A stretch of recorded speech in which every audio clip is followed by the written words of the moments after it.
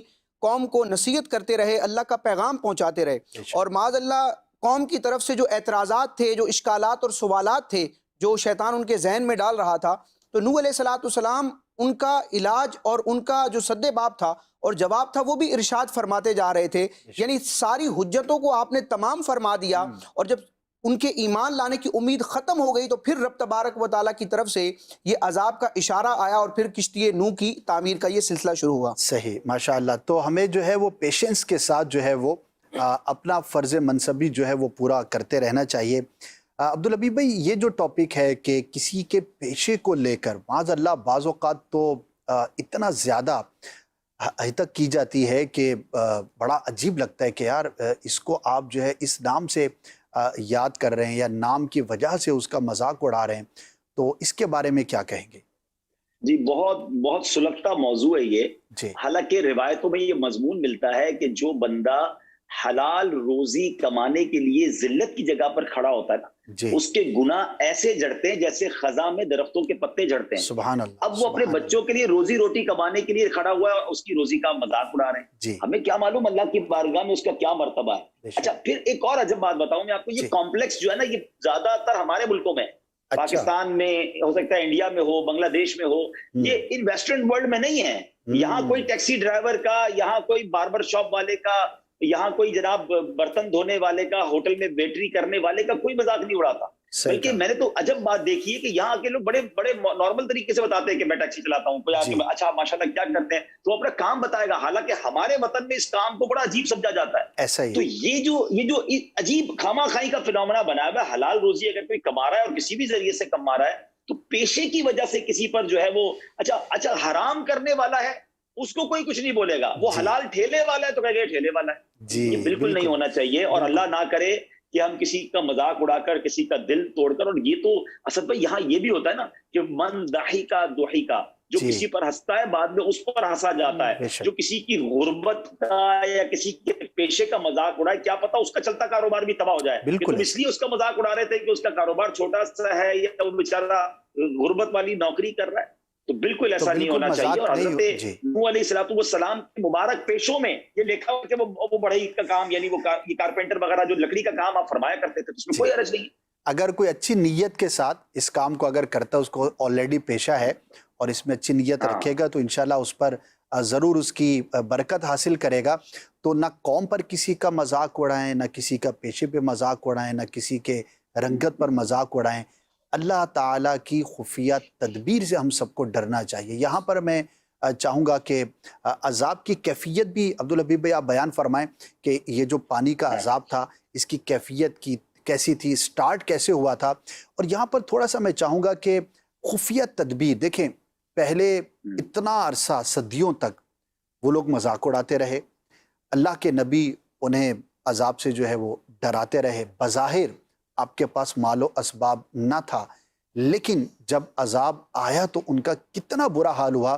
تو ہمیں ظاہری کیفیت کو دیکھ کر اپنے آپ کو بڑا نہ سمجھنا چاہیے، بلکہ اللہ تبارک و تعالیٰ کی خفیہ تدبیر سے ہم سب کو ڈرتے رہنا چاہیے۔ تو ان دونوں باتوں پر کچھ مدنی پھول۔ جی یہ دونوں ہی ٹاپک بڑے نرالے ہیں کہ پہلے تو یہ دیکھیں کہ اب سوال یہ کہ کشتی تو بن گئی، طوفان کہاں سے آیا جب پانی تھا ہی نہیں؟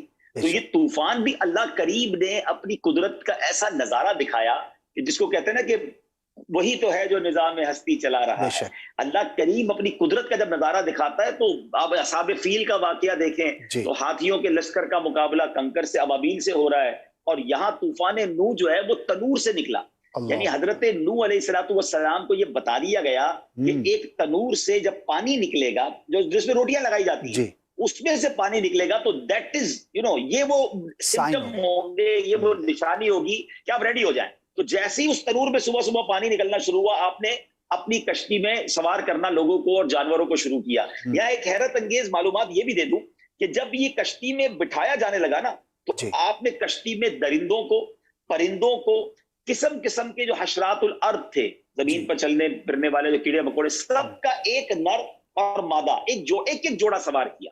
یعنی یہ کیا خوبصورت پلاننگ تھی کہ دنیا کو باقی رکھنا ہے, اس کی نسل بھی آگے چلانی ہے, تو وہ تمام جانوروں کا ایک جوڑا جو ہے اس کشتی میں سوار کیا گیا. اچھا, اس میں آپ بھی سوار ہوئے, آپ کے تینوں صاحبزادے جس میں حام, سام اور یافت, یہ بھی سوار ہوئے, اور ان تینوں بیویاں اور آپ کی جو مومنہ بیوی تھی اور 72 مومنین, یعنی ٹوٹل 80 لوگ تھے, 80 یہ 80 کہلاتے ہیں. 80 کیونکہ جب 80 لوگ باقی جب بعد میں بچے نا تو وہ اس بستی کا نام بھی پھر 80 ہو گیا, سوق سمانین. تو اور پھر اس کے بعد ایک آپ کی بیوی تھی وائلہ جو کافرہ تھی, اور آپ کا بیٹا تھا کنعان. یہ دونوں کشتی میں سوار نہیں ہوئے اور یہ غرق ہو گئے. اس کو ہم آگے جا کے بیان کرتے ہیں. اچھا, اب وہ جب تنور سے پانی ابلنے لگا تو صرف اس پانی سے طوفان نہیں آیا, پھر ہونے لگی بارش, اور وہ بارش اسد بھائی 40 ڈیز تک کنٹینیو موسلا دھار بارش ہونے لگی. اچھا, 40 دن بارش, 40 رات بارش ہوتی رہی, اور پھر زمین پھٹی اور زمین سے بھی پانی نکلنا شروع ہوا, اوپر سے بھی پانی, نیچے سے بھی پانی, اور اتنا پانی کہ بڑے بڑے پہاڑ ڈوب گئے, بڑی بڑی عمارتیں ڈوب گئی, کچھ نہیں بچا دنیا میں. یعنی پوری دنیا میں پانی تھا, اور حضرت نوح علیہ الصلوۃ والسلام کی وہ کشتی تھی جو اس پانی میں سفر کرتی رہی. اور اللہ کی شان دیکھیں کہ کعبہ مشرفہ اس وقت بھی باقی تھا, اور حضرت نوح علیہ الصلوۃ والسلام کی اس کشتی نے آلموسٹ 6 مہینے تک اس پانی میں وہ سارے لوگ رہے, اور اس کشتی نے کعبے کا طواف بھی کیا. اس کشتی میں گویا کعبے کا طواف بھی ہوا. تو یہ وہ اللہ کی شان ہے. دیکھیں نا, اچھا میں اس بات کو لوگ ہو سکتا ہے کہ امیجنیشن کر رہے ہو کہ یہ کیسے ہوا ہوگا کہ بارش سے دنیا میں اتنا بڑا پانی ہو گیا. جناب, اب تو اللہ کی قدرت کو سمجھنا بہت آسان ہو گیا. میں کیونکہ میں بیان کر رہا تھا, میں نے یہاں بھی یہ بات کی کہ کووڈ وائرس نے جو ہے نا ہمیں اللہ کی قدرت کا وہ نظارہ دکھا دیا ہے کہ جو وائرس نظر نہیں آیا اور اس نے ساری دنیا لاک ڈاؤن کر دی, ساری دنیا بند کر کے رکھ دی, اور ہمیں پتہ چل گیا کہ ان اللہ علی کل شیء قدیر. بے شک, بے شک ایسا ہی ہے. اور ہمیں جو ہے وہ اللہ پاک کی قدرت پر مسلمان ایمان تو رکھتا ہے, لیکن یہ قدرت کی نشانیاں دیکھنا اور سابقہ امتوں کے ان واقعات میں اس نظر سے غور و فکر کرنا کہ اللہ پاک کی قدرت جو ہے وہ کتنی کامل ہے, تو یہ ہمارے ایمان کو مزید مضبوط کرتا ہے. اور یہ اتنا پانی آج اگر ہمارے شہروں کے اندر چند دن کی بارش ہو جائے اور اس کی جو بھی میجرمنٹ کرتے ہیں تو ہمارے سامنے جو مناظر ہوتے ہیں اس کو ہم دیکھ کے سمجھ سکتے ہیں کہ یہ تو ایک نارمل بارش ہے, عذاب کی صورت نہیں ہوتی. لیکن اللہ پاک نے جب عذاب اپنے ارادے سے فرمایا ہوگا تو وہاں پر کتنی جو ہے وہ تباہی ہوگی. یہاں پر جو ہے وہ ایک اور بات بھی ہے کہ اللہ پاک نے حضرت نوح علیہ الصلوۃ والسلام کے ساتھ یہ وعدہ فرمایا تھا, اشارہ دیا تھا کہ آپ اور آپ کے اہل خانہ جو ہے وہ محفوظ رہیں گے. لیکن آپ کا بیٹا وہ کشتی میں سوار نہ ہوا, اور اس کا جو ہے وہ چونکہ اٹھنا بیٹھنا کفار کے ساتھ تھا, بظاہر وہ مومن ہونے کا دعویٰ کرتا تھا لیکن منافق تھا, حقیقت میں وہ مسلمان نہیں تھا. نوح علیہ الصلوۃ والسلام نے اس کو بھی سوار ہونے کا فرمایا تو وہ کہنے لگا نہیں میں تو پہاڑ پہ چڑھ جاؤں گا, اور سوار نہ ہوا تو وہ بھی غرق ہوا ان کفار کے ساتھ. تو یہاں پر ایک تو علماء نے یہ بات بیان فرمائی کہ دیکھیے نبی کے گھر میں پیدا ہونے کے باوجود کفار کی صحبت کی وجہ سے اور اپنی بدباطنی کی وجہ سے وہ بھی عذاب کا شکار ہوا, اور اس کا انجام بھی کفر پر ہوا. اور دوسرا آپ کی جو زوجہ تھی وہ کافرہ تھی, تو اس نے بھی ایمان قبول نہیں کیا, حالانکہ نبی کے نکاح میں رہی, لیکن چونکہ ایمان نہ لے کر آئیں تو وہ بھی تباہ و برباد ہو گئی. تو یہ کتنا ایک سینسیٹیو ٹاپک ہے اور کتنا خطرناک ہے کہ آج ہم جو ہے وہ اپنے ایمان کی قدر کو جانیں. اللہ پاک نے ہمیں مسلمان بنایا, ایمان کی دولت عطا فرمائی, تو یہ کتنی بڑی دولت ہے. اگر یہ ایمان نہ ہو تو نبی کے گھر میں ہونے کے باوجود, چونکہ ایمان از دا بیسک, اگر کوئی خدا کو ہی نہیں مانتا تو پھر اس کے مطلب ساری چیزیں پیچھے رہ جاتی ہیں. تو راشد بھائی آپ سے بھی چاہوں گا کہ اس موضوع پر کچھ مدنی پھول, پھر انشاءاللہ عبدالحبیب بھائی سے کچھ مدنی پھول لیں گے. اس ٹاپک کو ہم تھوڑا سا ڈسکس کریں. دو اس کے پہلو ہیں. ایک تو یہ کہ کسی بڑے کے گھر میں پیدا ہونا اور تعلق ہونا, اگر ایمان نہیں اور اپنے اعمال نہیں, تو یہ کتنا نقصان دہ ہو سکتا ہے. جی, علماء کرام نے اس موقع پر اور جس آیت مبارکہ میں یہ بیان کیا گیا کہ نوح علیہ السلام کا جو چوتھا بیٹا تھا, ویسے وہ عمر کے اعتبار سے پہلا تھا, لیکن تین جو تھے وہ مومن تھے, حام, سام اور یافس, اور جو چوتھا تھا وہ اس کا نام کنعان تھا اور وہ منافق تھا, اسلام ظاہر کرتا تھا لیکن آخرکار اس کا جو انجام ہوا. تو علماء کرام نے یہاں پر ذکر کیا ہے کہ نسبی قرابت سے دینی قرابت زیادہ قوی ہے. یعنی کسی نبی علیہ السلام یا کسی اللہ کے نیک بندے سے ایک نسب کا تعلق ہونا بڑے شرف کی بات ہے, لیکن نسب بھی تب فائدہ دیتا ہے جب ایمان کا تعلق باقی ہو. حضرت نوح علیہ السلام کو دیکھ لیجئے کہ ان کا سگا بیٹا ہے, نسب کا تعلق تو تھا لیکن دین کا تعلق نہیں تھا, تو رب تبارک و تعالی نے حضرت نوح علیہ السلام کی اہل سے اس کی نفی فرمائی اور اس کو عذاب کا شکار کیا. لیکن اس کی بنسبت آپ دیکھیں کہ نوح علیہ السلام کی قوم کے وہ افراد جنہوں نے ایمان قبول کیا, نوح علیہ السلام سے اگرچہ بظاہر ان کا نسبی وہ تعلق نہیں تھا جو کنعان کا تھا, لیکن اللہ تبارک و تعالی نے نوح علیہ السلام پر ایمان لانے کی برکت سے ان کو نجات عطا فرمائی. اور یہ جو بیان کیا جاتا ہے اور بظاہر دیکھا جائے تو معاملہ یہ ہے کہ اس طوفان سے ان مومنین کو بچانے والی جو ظاہری چیز تھی سبب کے اعتبار سے وہ کشتی تھی. لیکن مفتی احمد یار خان نعیمی رحمۃ اللہ تعالی علیہ نے بڑا پیارا نقطہ بیان کیا کہ در حقیقت ان مومنین کو اس طوفان سے بچانے والی, اللہ کے عذاب سے بچانے والی شے کشتی نہیں تھی بلکہ نوح علیہ السلام کا ساتھ تھا. تو اللہ کے نبیوں اور اللہ والوں کا ساتھ جو ہوتا ہے وہ بڑی بڑی مشکلوں سے, آزمائشوں سے انسان کو بچاتا ہے. رب تبارک و تعالی نے سورہ اعراف میں بھی جب اس بات کا ذکر فرمایا, ارشاد فرمایا فَكَذَّبُوهُ, تو انہوں نے نوح کو جھٹلایا. یعنی آپ دیکھیں کہ نوح علیہ السلام کی قوم جو تھی وہ بت پرستی کا شکار تھی, رب تبارک و تعالیٰ کی وحدانیت کی منکر تھی, کفر پر شب و روز ان کا گزر رہا تھا. لیکن جب انہوں نے نوح علیہ السلام کو جھٹلایا تو وہ عذاب کے حقدار قرار پائے. یعنی آپ پچھلی امتوں کو جتنی بھی امتیں ہیں دیکھ لیں, ان کے ہلاک اور برباد ہونے کی بنیادی وجہ یہ ہے کہ وہ اپنے نبیوں کی شان میں بے ادبی کرتے ہیں اور انہیں جھٹلاتے ہیں. رب فرماتا ہے فَأَنجَيْنَاهُ, تو ہم نے نوح علیہ السلام کو نجات دی, وَالَّذِينَ مَعَهُ فِي الْفُلْكِ, اور ان کے ساتھ جو ایمان والے تھے ان کو کشتی میں سوار کر کے ان کو نجات عطا فرمائی. تو در حقیقت کشتی نے نہیں بچایا بلکہ نوح علیہ السلام کی موجودگی نے بچایا ہے.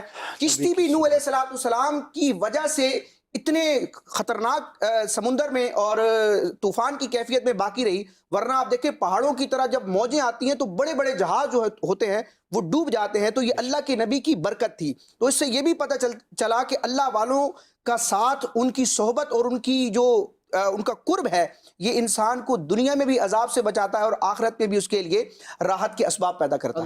بے شک. تو ہمیں جو ہے وہ اپنی اعمال پر بالکل غور رکھنا چاہیے. کسی بڑے کے ساتھ تعلق ہونا, کسی بڑی ہستی کے ساتھ تعلق ہونا, نسبت کی جو برکت ہے اور نسبت کی جو بہار ہے وہ ایک پورا ٹاپک ہے. دیکھیے اس گفتگو سے کوئی یہ غلط فہمی کا شکار نہ ہو کہ پھر نسبت کا کیا. دیکھیے سید کا جو ادب ہے, جو مقام ہے, مرتبہ ہے, اہل بیت کے جتنے فضائل ہیں, وہ تو لفظ ہی اہل بیت استعمال ہوتا ہے کہ اہل بیت کے فضائل, یعنی کہ سرکار صلی اللہ تعالی علیہ وسلم کے جو گھر والے ہیں ان کے فضائل. تو یہ سب نسبت کی باہر ہیں.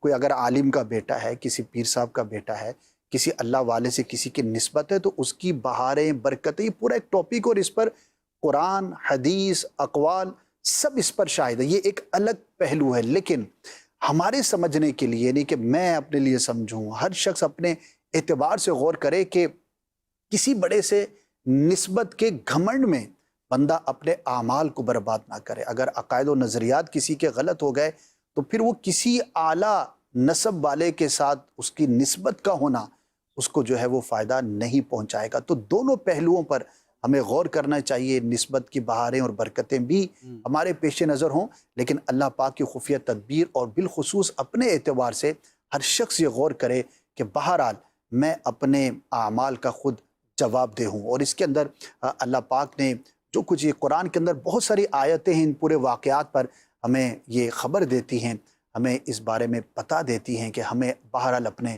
اعمال کا، نظریات کا، عقائد کا ہر اعتبار سے جو ہے وہ جائزہ لیتے رہنا چاہیے، اور درست عقائد و نظریات کا ہونا، اور اللہ پاک نے جو احکامات ارشاد فرمائے اور جو شریعت مطہرہ ہے اس سے کسی کو مفر نہیں، اس پر عمل کرنا، جو فرائض ہیں، واجبات ہیں، ان کو بجا لانا اور حرام و ناجائز سے اپنے آپ کو محفوظ رکھنا، یہ ہر شخص کے لیے لازم اور ضروری ہے۔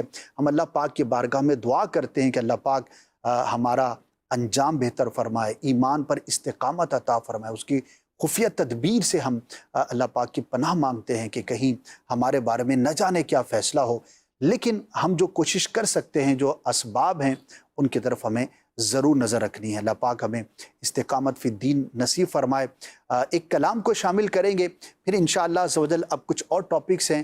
اس کشتی میں ناظرین بڑے دلچسپ واقعات بھی رونما ہوئے۔ سانپ کو اس کے اندر سوار کیا گیا، بچھو کو سوار کیا گیا، پہلے ان کو منع کیا گیا، پھر کس وعدے پر ان کو سوار کیا گیا، اور ایک دعا ہے کہ اگر کسی کو سانپ، بچھو کا، حشرات کا خوف ہو تو نوح علیہ السلام کی نسبت سے ایک بڑی پیاری دعا ہے، انشاءاللہ اس کو بھی ہم شامل کریں گے۔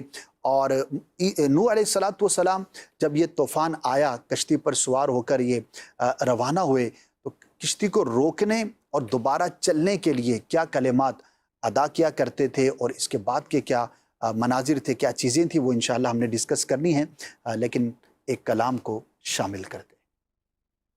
صلی اللہ تعالی علیہ محمد صلی اللہ علیہ وسلم۔ حضور میری تو ساری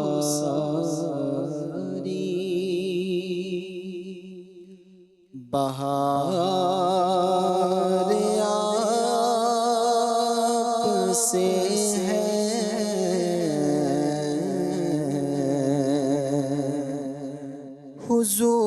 حضور میری تو ساری بہار آپ سے ہے، میں بے قرار تھا، میں بے قرار تھا، میرا قرار آپ سے ہے، حضور میرے تو ساری بہار آپ سے ہے،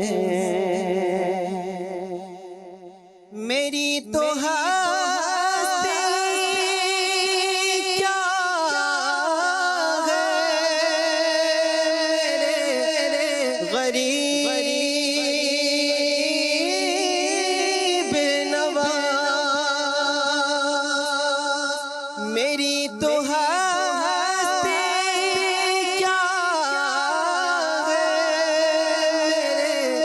میرے غریب نواز، جو مل رہا ہے مجھے سارا پیار آپ سے ہے،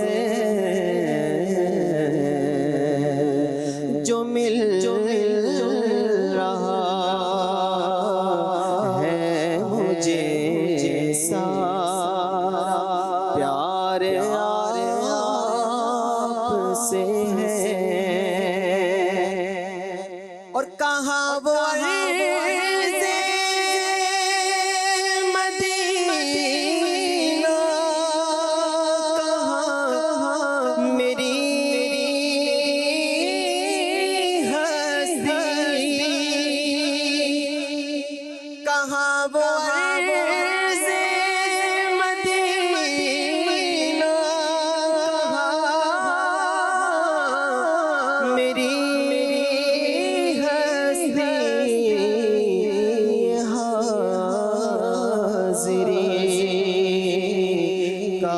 سبب بار بار آپ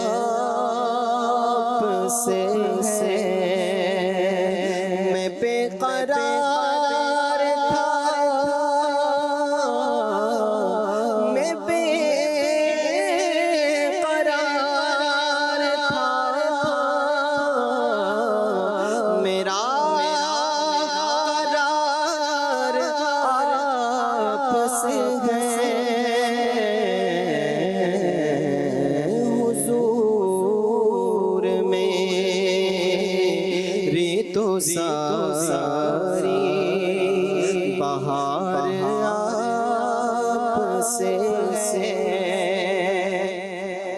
اور سیاہ کار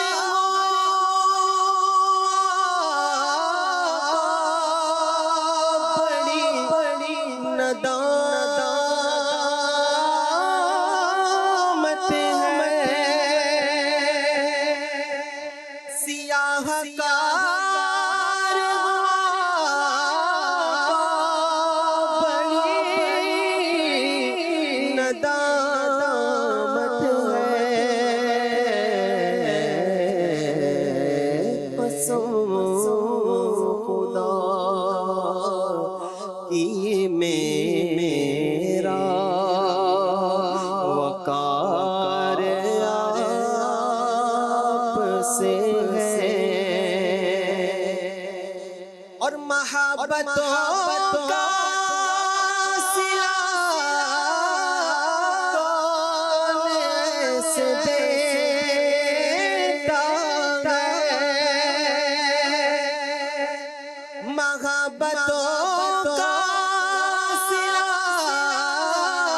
کون ایسے دیتا ہے، سنہری جالیوں میں یار غار آپ سے ہے، میں بے قرار تھا، میں بے قرار تھا، میرا قرار آپ سے ہے، حضور میری تو ساری بہار آپ سے ہے، ذکر آپ کا ایسا کہ آنکھ بھر آئے، یہ آنکھ تیری ضیاء اشک بار آپ سے ہے، قسم خدا یہ میرا وقار آپ سے ہے۔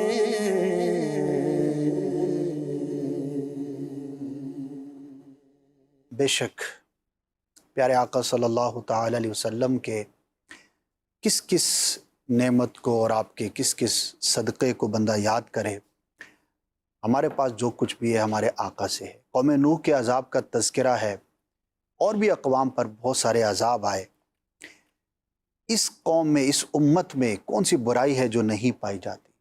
اور علماء نے اس بات کو بڑی وضاحت سے بیان کیا کہ برائیاں تو بہت ہیں، بہت سی برائیاں اور وجوہات جو پچھلی امتوں کے لیے عذاب کا باعث بنی، اتنی یا اس سے بھی زیادہ اس قوم میں بھی پائی جاتی ہیں۔ لیکن اللہ پاک کے پیارے حبیب صلی اللہ تعالی علیہ وسلم کے صدقے، آپ کی جانے والی ان دعاؤں کے وسیلے سے اس امت کو جو یہ خصوصی شرف حاصل ہے کہ اس پر اجتماعی عذاب نہیں آئے گا، یہ بھی ہمارے آقا صلی اللہ تعالی علیہ وسلم کا ہی کرم ہے۔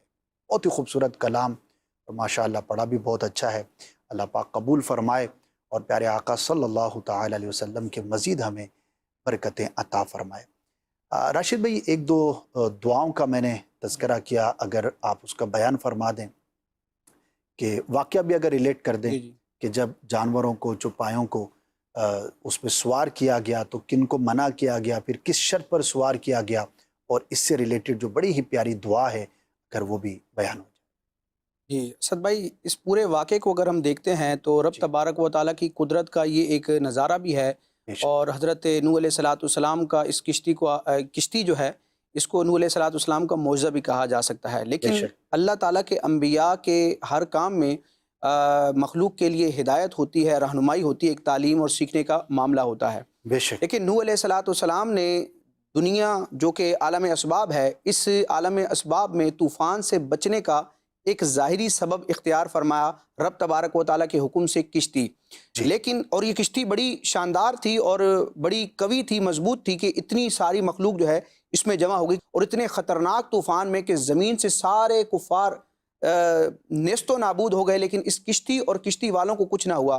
لیکن آپ دیکھیں نوح علیہ السلام کشتی میں جب سوار ہوتے ہیں، اس وقت بھی کشتی کو جب چلاتے ہیں، جب روکتے ہیں، تو رب تبارک و تعالیٰ کے نام کی برکت لیتے ہیں، اللہ اکبر، یعنی بسم اللہ مجرہا و مرساہا. تو سبحان اس سے ہمیں پتہ چلتا ہے کہ عالم اسباب کے اعتبار سے ظاہری سبب کو وسیلہ تو بنانا ہے، لیکن بھروسہ رب تبارک و رب تعالیٰ پہ کی رکھنا ذات پر رکھنا ہے. واہ، جیسے کہ نوح علیہ السلام نے اس کشتی پر اعتماد نہ کیا، بلکہ رب تبارک و تعالیٰ کی قدرت ہی کی طرف نظر رکھی. بے شک، بالکل اسی طرح مومنین کا بھی یہ ایک عمل ہے جو صحابہ کرام کے دور سے لے کر آج تک امت میں چلا آ رہا ہے، کہ بھروسہ رب کی ذات پر ہوتا ہے کہ ہر مصیبت سے، آزمائش سے خلاصی دینے والا، نجات بخشنے والا رب ہے. لیکن اللہ تعالیٰ جو مسبب الاسباب ہے، اس نے اس عالم اسباب میں اپنی مدد کے، اپنے نفع کے مخلوق تک پہنچنے کے لیے اسباب بھی پیدا فرمائے ہیں. بے شک، جس طرح نوح علیہ السلام نے کشتی کے سبب کو اختیار فرمایا، لیکن بھروسہ رب کی ذات پر رکھا، بے تو شک، بلا تشبیہ بلا تمثیل اگر مومنین بھی، مسلمان بھی رب تبارک و تعالیٰ کی ذات پر بھروسہ رکھتے ہوئے اس کے پیارے بندوں کو اس کی بارگاہ میں وسیلہ بناتے ہیں، تو یہ رب تبارک و تعالیٰ پر بھروسے اور توکل کے منافی نہیں ہے. نہیں، پھر یہاں جو ایک بات ہم نے ذکر کی تھی کہ ایمان ہوگا تو ہی نسبی تعلق اور بڑوں سے تعلق جو ہے وہ بندے کو فائدہ دے گا. جی، دوسری بات یہ بھی سیکھنے کو ملتی ہے کہ نوح علیہ السلام کا سگا بیٹا ہے اور آپ کی بیوی ہے، لیکن ایمان نہ لائی، تو حضرت نوح علیہ السلام نے ان کی کوئی پرواہ نہ کی، رب تبارک و تعالیٰ کے فیصلے پر راضی رہے. بے شک، یوں ہی نوح علیہ السلام کی قوم کے وہ مومنین جو آپ کے ساتھ کشتی میں سوار تھے، ایمان کی خاطر اور نبی کی حمایت کی خاطر انہوں نے اپنے خاندان، برادری اور اپنے رشتہ داروں کو چھوڑ دیا. بے شک، تو بندہ مومن پر کئی مرتبہ ایسے معاملات اور حالات آتے ہیں کہ رب تبارک و تعالیٰ، اس کی محبوب علیہ السلام کی عظمت کا معاملہ ہے، ان کا حکم اور فیصلہ سامنے ہے، اور دوسری طرف بظاہر رشتہ داروں کا ایک معاملہ ہوتا ہے، اور ان کی مرضی اور ان کا چاہنا ایسا ہوتا ہے جو اللہ تعالیٰ کی نافرمانی کی طرف لے جا رہا ہوتا ہے. جی، لیکن یہ بندہ مومن کا امتحان ہوتا ہے، اور کامل الایمان ہونے کی یہی علامت ہے کہ سب تعلق اپنی جگہ، لیکن جہاں اللہ رسول کا حکم آ جائے، شریعت اور دین کا معاملہ آ جائے، تو بندہ کمپرومائز نہیں کرتا، رب تبارک و تعالیٰ کی رضا ہی کو پریفر کرتا ہے. بے شک، ماشاء اللہ، بہت ہی پیاری بات اور بہت ہی بنیادی بات ہے. جب میں اس کو پڑھ رہا تھا تو بڑا خوبصورت تصور تھا، کیا خوبصورت منظر ہوگا کہ جب وہ کشتی چلتی ہے تو اللہ کا نام لیا جاتا ہے، جب اس کو روکنا مقصود ہوتا ہے تو بھی اللہ کا نام لیا جاتا ہے. اور سلام علی نوح فی العالمین، یہ کلمات ہمیں تعلیم کیے گئے کہ اگر کسی کو سانپ کا اور دیگر ڈسنے والے حشرات کا خوف ہو تو اس وقت اگر یہ کلمات پڑھ لیے جائیں دعا کے لیے تو انشاءاللہ عز و جل بندہ سانپ کے ڈسنے سے اور حشرات کے کاٹنے سے محفوظ رہے گا. اور یہ جو بات کی راشد بھائی آپ نے، ماشاءاللہ بڑی پیاری بات ہے کہ بندہ اسباب بھی اختیار کرے لیکن توکل اللہ کی ذات پر ہو. اچھا، یہاں پر نوح علیہ السلام کا بالخصوص ہم ذکر کر رہے ہیں. اپنے پیارے آقا صلی اللہ تعالی علیہ وسلم کی اگر ہم سیرت کو دیکھتے ہیں تو حیرت ہوتی ہے بعض اوقات کہ ہم اتنی کم دعا کرتے ہیں، جبکہ امام الانبیاء، خاتم المرسلین، خاتم النبیین ہونے کے باوجود اللہ کی یاد ہر کام سے پہلے اور ہر کام کے اختتام پر، دوران کام بھی ہوا کرتی تھی. ہم تو چند دعائیں پڑھتے ہیں وضو سے پہلے، بسم اللہ الرحمن الرحیم، جو پڑھتا ہے، ورنہ روایتوں میں وضو کے ہر عضو کے دھوتے وقت کی الگ دعا ہے. جب مسجد میں داخل ہونے کے وقت دعا ہے، مسجد سے باہر نکلنے کے وقت دعا ہے، گھر سے آپ نکلتے ہیں تو بھی دعا ہے، گھر میں داخل ہوں تو دعا ہے، بازار صبح کام کے لیے جاتے ہیں تو اس وقت الگ دعا ہے۔ غزوہ بدر کی رات میرے آقا صلی اللہ تعالی علیہ وسلم نے اتنی طویل گریہ فرمائی، دعا فرمائی کہ صدیق اکبر رضی اللہ تعالیٰ عنہ اور صحابہ کرام کو مطلب کہنا پڑا کہ حضور بس کیجئے، اللہ پاک یقیناً آپ پہ ضرور رحم کرم اور جو بھی اپنا وعدہ ہے وہ پورا فرمائے گا۔ اسی طرح آپ اگر غور کرتے چلے جائیں کہ دودھ کے وقت کیا پڑھنا ہے، پانی پیتے وقت کیا پڑھنا ہے، کھانا کھاتے وقت کیا پڑھنا ہے، کھانے کے بعد کی دعا ہے، سونے سے پہلے کی دعا، سونے کے بعد کی دعا، سواری پر سوار ہونے کی دعا، یعنی یہ ساری باتیں کرنے کا مقصد میرا یہ ہے کہ انبیاء کرام ہر وقت اللہ کو یاد کیا کرتے تھے۔ یعنی کہ دعا تو ایک ہم بعض اوقات روٹین میں پڑھ رہے ہوتے ہیں اور بس کلمات ہی ایک عادتاً پڑھ رہے ہوتے ہیں، ٹھیک ہے اس کی اپنی برکت ہے، لیکن دعا از ناٹ اونلی دعا، it's not only the recitation of some words, this is the connectivity with اللہ تبارک و تعالیٰ، یعنی کہ انسان اور اپنے رب کے بیچ جو تعلق ہے، اللہ کی جو یاد ہے وہ اس سے بڑی اسٹرانگ ہوتی ہے۔ تو میں چاہوں گا یہاں پر آپ کو دعوت دوں گا کہ مکتبۃ المدینہ کی ایک بڑی پیاری کتاب ہے جس میں دعائیں لکھی گئی ہیں، اسے حاصل کریں، ہو سکے تو ترجمہ بھی ہمارے ذہن میں ہونا چاہیے، اور مختلف مواقع پر جو دعائیں ہمیں تعلیم کی گئی ہیں ہم انہیں بھی ضرور پڑھیں۔ تو انشاءاللہ عز و جل ہماری زندگی میں جب شب و روز کے اندر اپنے رب سے تعلق، اس کی یاد، اس سے مدد چاہنا، اس کے بارگاہ میں توسل پیش کرنا، یہ ساری چیزیں ہوں گی تو انشاءاللہ ہمارے کام بھی بڑے آسان ہوں گے، اور کتنا ہی بڑا طوفان کیوں نہ ہو، رب نے چاہا تو ہم اس سے نکلنے میں کامیاب ہو جائیں گے۔ طوفان کا تذکرہ ہوا، کیسے آیا، کیا معاملات تھے۔ اب میں چاہوں گا کہ طوفان کتنا عرصہ رہا، یہ کشتی کتنا عرصہ چلتی رہی، کہاں جا کر ٹھہری، اور طوفان تھمنے کے بعد پھر کیا ہوا، اگر اس کا بھی کچھ بیان۔ جی، جب یہ طوفان آیا تو تقریباً 6 مہینے تک اس کشتی نے ٹریول کیا، اور یہ 6 مہینے تک معاملہ رہا۔ پھر رب تبارک و تعالیٰ کے حکم سے جب کفار سب نیست و نابود ہو گئے تو پھر رب تبارک و تعالیٰ کے حکم سے بارش موقوف ہوئی، زمین نے اپنا پانی جو ہے وہ جذب کر لیا۔ ایک مقام ہے جہاں پر ایک پہاڑ ہے، کوہ جودی، وہاں پر رب تبارک و تعالیٰ کے حکم سے یہ کشتی ٹھہری، اور پھر نوح علیہ السلام اور آپ کی کشتی میں جو مومنین سوار تھے وہ اس کشتی سے اترے۔ اور یہ اللہ تبارک و تعالیٰ کا ایک فضل تھا مومنین پر، حضرت نوح علیہ السلام پر، کہ اتنے بڑے عذاب میں کفار کو مبتلا کیا اور ایمان والوں کو اللہ تعالیٰ نے بچا لیا۔ تو اس بات کے شکرانے میں اللہ تبارک و تعالیٰ کی اس عظیم نعمت پر حضرت نوح علیہ السلام نے بطور شکرانہ روزہ رکھا، اور اپنے جو ساتھ کے مومنین تھے انہیں بھی حکم فرمایا۔ یوں ہی حضرت موسیٰ علیہ السلام کو جب اللہ تبارک و تعالیٰ نے فرعون سے نجات بخشی تو آپ نے بھی، وہ 10 محرم کا دن تھا، اور اتفاق دیکھیں، اس نے اتفاق دیکھے کہ نوح علیہ السلام کی کشتی بھی کوہ جودی پر 10 محرم الحرام کو رکی تھی، ٹھہری تھی، اور حضرت موسیٰ علیہ السلام کو بھی جو فرعون سے نجات ملی اور فرعون اپنی لشکر کے سمیت غرق ہوا تھا، وہ بھی 10 محرم کا دن تھا۔ اور حضرت موسیٰ علیہ السلام نے بھی روزہ رکھا، اور نبی پاک علیہ السلام نے بھی 10 محرم الحرام کے دن روزہ رکھنا پسند بھی فرمایا، آپ نے رکھا، اور اس کی ترغیب اور اس کی برکت بھی ارشاد فرمائی۔ تو اس عمل سے ہمیں یہ پتہ چلتا ہے کہ اللہ کے انبیاء کا بھی یہ طریقہ ہے کہ جب اللہ تبارک و تعالیٰ کسی مصیبت سے خلاصی عطا فرماتا ہے، نجات بخشتا ہے، تو اللہ تبارک و تعالیٰ کا شکر ادا کرنا ہے، اور شکر ادا کرنے کا بہترین طریقہ یہ ہوتا ہے کہ اللہ تعالیٰ کی عبادت کی جائے، وہ کام کیے جائیں جس سے اللہ راضی ہوتا ہے۔ بعض اوقات خوشی کا اظہار کرنے کے لیے سیلیبریشن کے نام پر وہ کام کیے جاتے ہیں جو معاذ اللہ رب کے غضب کو ابارنے والے ہوتے ہیں۔ یعنی یہ کتنی مطلب عقل سے آری معاملہ ہے کہ رب تبارک و تعالیٰ جو منعم حقیقی ہے، جو انعام کر رہا ہے، جس ذات نے انعام دیا ہے، اسی انعام کو سیلیبریٹ کرنے کے لیے ہم انعام کرنے والے کی نافرمانی کر رہے ہیں۔ تو ہمیں رب تبارک و تعالیٰ کا شکر ادا کرنا ہے، اور اچھے انداز میں کرنا ہے۔ اس کی ایک شاندار مثال، چونکہ ربیع الاول کا مہینہ ہے، کہ پیارے آقا علیہ السلام کا دنیا میں جلوہ گر ہونا، یہ اللہ تعالیٰ کی سب سے بڑی نعمت ہے مخلوق کے لیے، کیونکہ پیارے آقا علیہ السلام ہی وجہ تخلیق کائنات ہیں، اور کائنات میں جو کچھ تقسیم ہو رہا ہے رب تبارک و تعالیٰ کی نعمتوں کو تقسیم کرنے والے ہیں، یعنی قاسم نعمت صلی اللہ تعالی علیہ وسلم کی ولادت ہے، تو مسلمان بھی اس طریقے کو جاری رکھتے ہیں، اور پیارے آقا علیہ الصلوۃ والسلام کی اپنی سیرت سے بھی یہ مسئلہ بالکل ثابت ہے کہ پیارے آقا علیہ الصلوۃ والسلام اپنے یوم ولادت کی یاد کو باقی رکھنے کے لیے پیر شریف کا روزہ رکھتے تھے۔ آج ہزاروں عاشقان رسول اس سنت کو ادا کرتے ہیں۔ یہاں دو کنفیوژن ہوتی ہیں بعض اوقات۔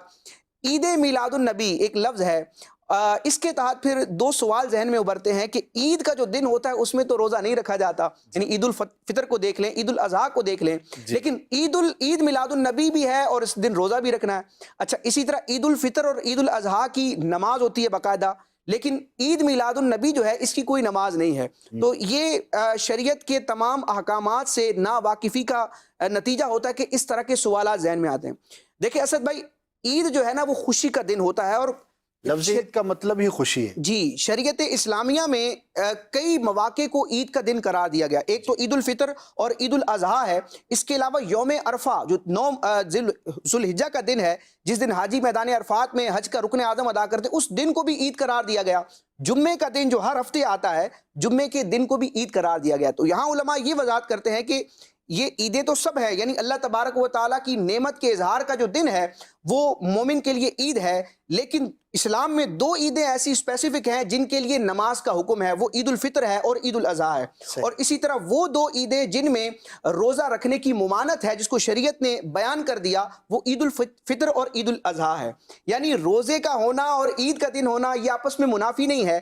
روزہ نہ رکھنے کا جو حکم ہے وہ صرف عید الاضحیٰ اور عید الفطر کے ساتھ خاص احکامات ہوں گے خاص دنوں کے لیے، اور ظاہر ہے کہ معلومات ہمیں ہونی چاہیے اس حوالے سے، اور ماشاءاللہ ان باتوں پہ علماء نے بہت کلام فرمایا۔ اور اب تو میں یہ سمجھتا ہوں کہ بہت ایجوکیشن ہو گئے لوگوں میں، کافی شعور آ گیا اس حوالے سے، اور کافی وسوسوں کی جو ہے وہ کاٹ بھی ہو گئی۔ اللہ پاک ہمیں اس ماہ مبارک کی بھی خاص برکتیں حاصل کرنے کی توفیق عطا فرمائے۔ نوح علیہ نبینا علیہ الصلاۃ والسلام کے وصال سے متعلق، اور آپ نے اپنے بیٹے کو انتقال سے کچھ پہلے جو ارشادات فرمائے، میں چاہوں گا کہ اس کو بھی تھوڑا ڈسکس کر لیا جائے، اور اس کے اندر بھی کچھ کلمات آپ نے تعلیم فرمائے، اور توحید باری تعالیٰ اور ایمان کے حوالے سے جو آپ نے ارشادات فرمائے، بڑے ہی پیارے جو ہے وہ کمال والے وہ فرامین ہیں۔ اور دیکھیے ساری زندگی اللہ کی توحید کو بیان کیا، ساری زندگی جو ہے وہ اللہ تبارک و تعالیٰ کی طرف بلانے کا آپ کا جو ہے وہ معاملہ رہا۔ آپ نے انتقال کے وقت اپنے بیٹے کو بلایا اور توحید پر قائم رہنے اور ایمان کی تلقین فرمائی، اور کلمہ لا الہ الا اللہ اور سبحان اللہ والحمد للہ، اور ان کے بارے میں آپ نے کچھ ارشاد فرمایا۔ جی اسد بھائی، ہم آدم علیہ الصلوۃ والسلام سے لے کر نبی پاک علیہ الصلوۃ والسلام تک تمام انبیاء کرام کا معاملہ دیکھیں، جن جن کا قرآن و حدیث میں ذکر ہوا، انہوں نے جو اولین میسج اپنی قوم کو دیا، اللہ تبارک و تعالیٰ کا پیغام دیا، وہ اللہ تعالیٰ کی وحدانیت ہے۔ بے شک، یعنی تمام ادیان میں آدم علیہ الصلوۃ والسلام سے لے کے پیارے آقا علیہ الصلوۃ والسلام تک تمام دینوں میں یہ عقیدہ بالکل متفق ہے کہ رب تبارک و تعالیٰ کی ذات یکتا ہے، اپنی صفات میں بھی، اپنے کمال میں بھی، اور سب سے بنیاد یہی ہے، یعنی کہ ساری چیزیں بعد میں، سب سے پہلی فاؤنڈیشن اور بنیاد ہی اللہ پر ایمان۔ جی، تو حضرت نوح علیہ الصلوۃ والسلام نے بھی اپنے شہزادے کو اپنے وصال سے پہلے یہی نصیحت کی، اللہ تبارک و تعالیٰ کے ایک ہونے کی تلقین کی کہ اللہ تبارک و تعالیٰ کے ایک ہونے پر ایمان رکھنا ہے، اور اللہ تبارک و تعالیٰ کے ساتھ کسی کو شریک نہیں ٹھہرانا۔ اور حضرت نوح علیہ الصلوۃ والسلام کی عمر کے حوالے سے جو آپ نے فرمایا، یہ جو دو قول آپ نے شروع میں ذکر بھی کیے کہ ایک قول کے مطابق آپ کی عمر 1050 سال تھی، اور اعلیٰ حضرت امام علیہ سنت کے نقل کردہ قول کے مطابق 1600 سال تھی۔ اتنی طویل عمر پانے والے یہ اللہ کے نبی ہیں۔ حضرت اسرائیل علیہ الصلوۃ والسلام جب ان کی بارگاہ میں حاضر ہوئے تو ان سے سوال کیا کہ اے اللہ کے نبی، اے نوح علیہ السلام، اے لمبی عمر پانے والے نبی، یعنی بہت آپ کی لمبی عمر تھی، آپ نے دنیا کو، زندگی کو کیسا پایا؟ تو اب اس دنیا کی حقیقت کیا ہے کہ اتنی طویل عمر پا جانے کے بعد بھی اللہ تبارک و تعالیٰ کے بندے اس دنیا کو کیا سمجھتے ہیں؟ کیونکہ آخرت جو ہے وہ نہ ختم ہونے والی ایک شے ہے، اور دنیا جتنی بھی طویل ہو جائے، زندگی جتنی لمبی ہو جائے، زندگی کے مزے جتنے لمبے ہو جائیں، بالآخر انہوں نے فنا ہونا ہے، کیونکہ دنیا فانی ہے تو اس کی ساری نعمتیں اور خوشیاں بھی فانی ہیں، اور آخرت باقی ہے تو اس کی خوشیاں بھی باقی رہنے والی ہیں۔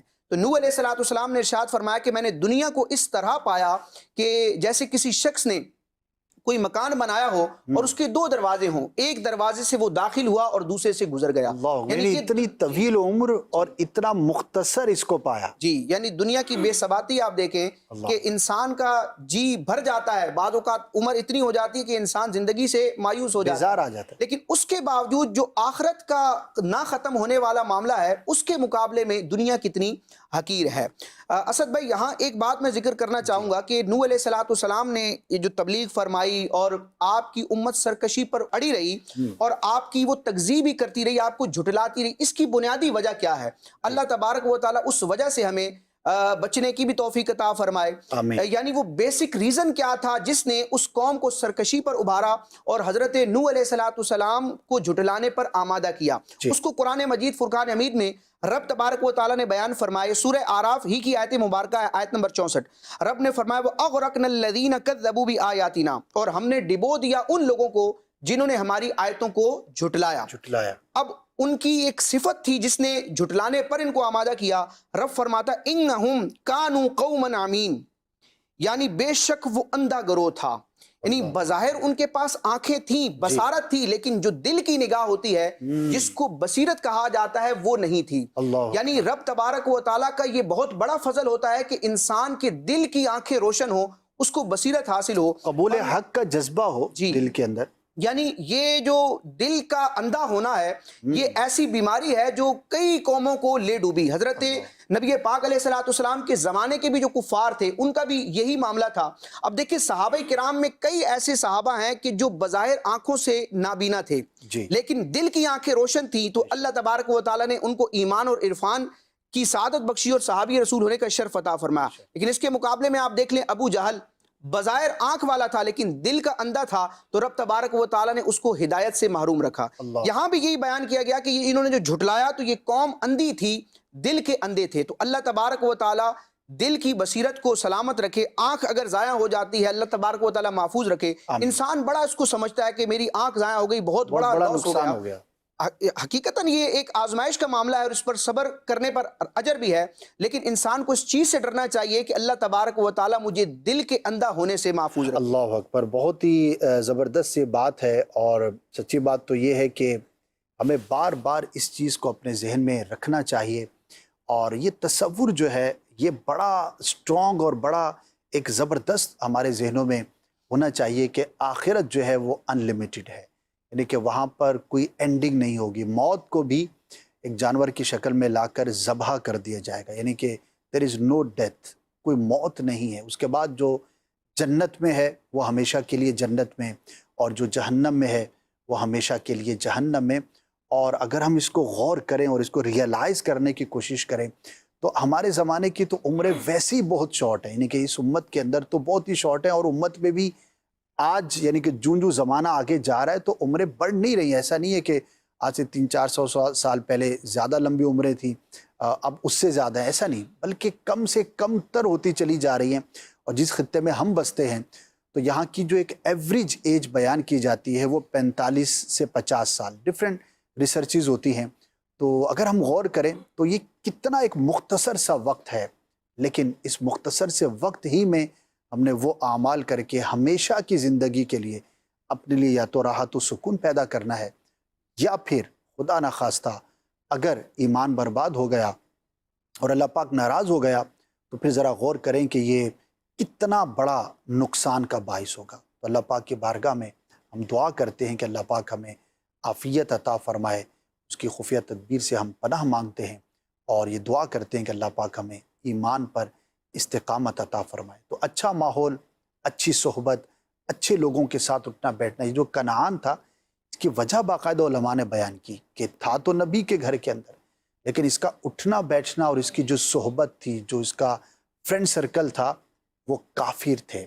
اچھا، فزیکل کانٹیکٹ ہونا، فزیکل کسی کے ساتھ اٹھنا بیٹھنا یہ ایک الگ چیز ہے. ایک ورچوئل بھی کانٹیکٹ ہوتا ہے، یعنی کہ آج سوشل میڈیا اور دیگر ذرائع سے لوگ معاذ اللہ کفار کو سنتے ہیں یا کفار کی طرف جو رغبت رکھتے ہیں ان کے لیے نرم گوشہ رکھتے ہیں، کمزور باتیں کرتے ہیں، دین سے بیزار لوگ ہوتے ہیں.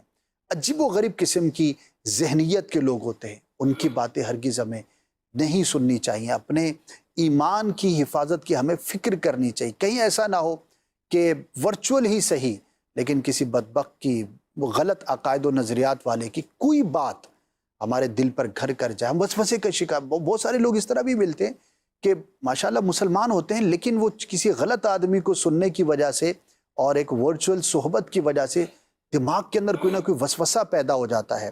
تو مسلمان تو کانفیڈنٹ ہوتا ہے. دع ما یریبک الی ما لا یریبک. یہ پیارے آقا صلی اللہ تعالی علیہ وسلم نے ہمیں ارشاد فرمایا. اس کا اگر پیچھے ایک خاص کانٹیکس اپنی جگہ پہ، لیکن اس کے ایک یہ بھی ہمیں روشنی ملتی ہے کہ مسلمان جو ہے وہ شک اور شبے کے اندر نہیں ہوتا بلکہ کانفیڈنس کے ساتھ اور ان چیزوں پر عمل کرتا ہے جو شکوک و شبہات سے بالا تر ہوتی ہیں. We are Muslims, we should be confident کہ ہم جو کام کر رہے ہیں وہ درست ہے، اچھا ہے اور اللہ اور اس کے رسول عز و جل و صلی اللہ تعالی علیہ وسلم کے بارگاہ میں مقبول ہے. کوئی دین میں یہ سرا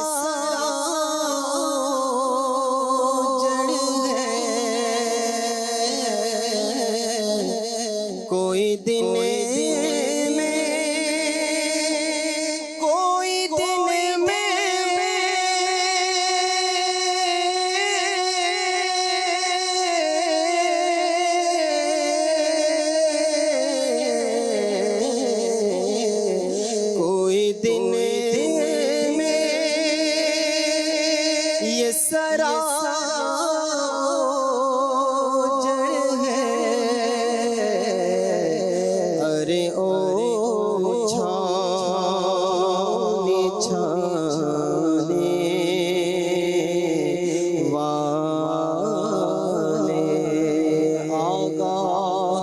اپنی موت سے کوئی بشر نہیں، سامان 100 برس کا ہے بلکہ خبر نہیں. تو خوشی کے پھول لے گا کب طلب تو یہاں زندہ رہے گا، کب طلب بے وفا دنیا مت کر اعتبار، تو اچانک موت کا ہوگا شکار.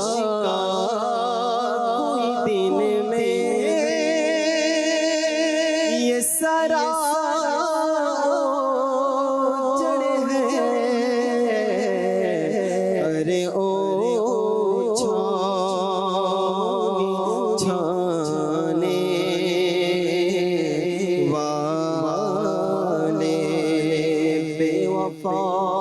دنیا پہ مت کر اعتبار، تو اچانک موت کا ہوگا شکار. موت آ کر ہی رہے یاد رکھ، جان جا کر ہی رہے یاد رکھ. گر جہاں میں 100 برس بھی تو جی بھی لے، قبر میں تنہا قیامت تک رہے. جب فرشتہ موت کا چھا جائے گا، پھر بچا کوئی نہ تجھ کو پائے گا. موت آئی پہلوا بھی چل دیے، خوبصورت نوجوان بھی چل دیے. کوئی دن میں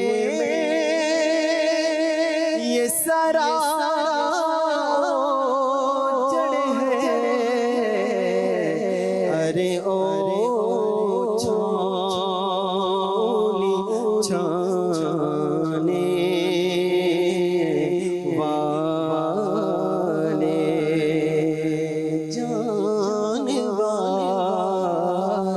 والے جانے والے نہیں آنے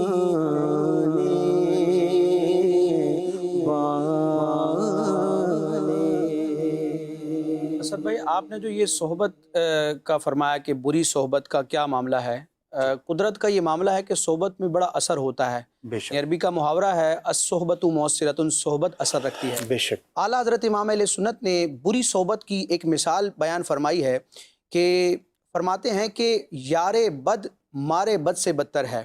مار فارسی میں سانپ کو کہا جاتا ہے، یعنی انسان سانپ کے یا کسی موذی جانور یا کیڑے مکوڑے کے سامنے آتے ہوئے گھبراتا ہے کہ یہ مجھ پر اٹیک کرے گا اور میری جان چلی جائے گی.